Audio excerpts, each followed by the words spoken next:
Machinery జీవిత చరిత్రలో భాగంగా ఈ సమయమున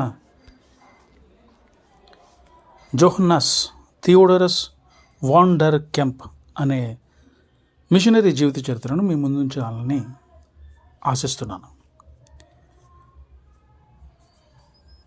కర్తవ్యం పిలుపునిస్తే ముఖ్యంగా ఆ పిలుపు దేవుని నుండి వచ్చిందైతే ఎప్పుడైనా సరే నూతన ప్రారంభాన్ని కలిగి ఉండడానికి అది ఆలస్యం కాదు. 19వ శతాబ్దం ప్రారంభంలో వైద్య మిషనరీగా ఆఫ్రికాకు వెళ్ళిన జోహన్నస్ గారు ఆయన ఒక ప్రముఖ పండితుడు, అలాగే సైనికుడు, వైద్యుడు కూడా. అయితే తన జీవితపు చివరి భాగంలో దేవుని పిలుపును అందుకున్న వారై నూతన లక్ష్యంతో ముందడుగు వేయడం జరిగింది. థియోడరస్ గారు తండ్రి డచ్ రిఫార్మ్ చర్చ్లో సేవ చేస్తూ ఉండేవారు. అయితే లైడెన్ విశ్వవిద్యాలయంలో వైద్యశాస్త్రాన్ని అభ్యసించినటువంటి థియోడరస్ గారు 1763వ సంవత్సరంలో పట్టభద్రులైన తర్వాత 16 సంవత్సరాల పాటు సైన్యంలో పనిచేశారు. అక్కడ పరాక్రమం కలిగిన ఒక సైనికునిగా ఉన్నటువంటి ఆయన సైన్యాన్ని విడిచిపెట్టిన తర్వాత ఆధునిక భాషలు అలాగే సామాన్య శాస్త్రాలను కూడా అభ్యసించడానికి ఈడెన్బర్గ్ వెళ్ళడం జరిగింది. తర్వాత ఆయన హాలాండ్కు తిరిగి వచ్చిన తర్వాత వైద్యం చేయడం ప్రారంభించి అందులో సఫలీకృతులయ్యారు. అయితే అనుకోని విధంగా ఒక ప్రమాదంలో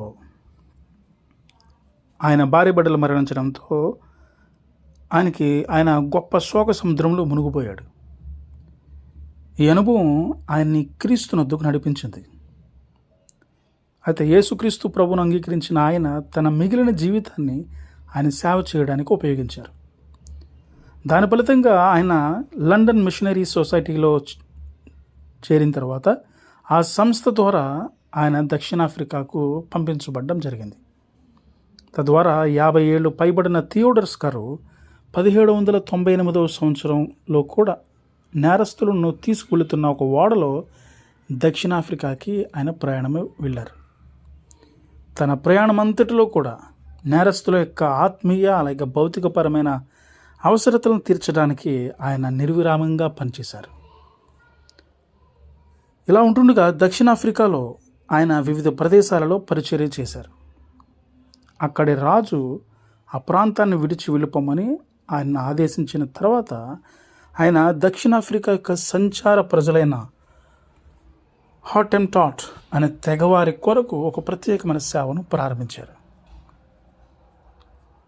1803వ సంవత్సరంలో ఆయన అల్గోవా బే సమీపంలో బెథెల్స్డోర్ఫ్ అనే మిషన్ స్టేషన్ని ఎస్టాబ్లిష్ చేయడం జరిగింది. దాని ద్వారా ఆయన హాటెంటాట్ ప్రజలకు సువార్తను ప్రకటించారు. అలాగే వారికి నాగరికతను కూడా నేర్పించడం జరిగింది.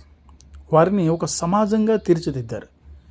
7 సంవత్సరాల వ్యవధిలో అక్కడ ఆరాధన కూడిక కొరకు సమకూడే వారి సంఖ్య 1000 లెక్కకు చేరింది.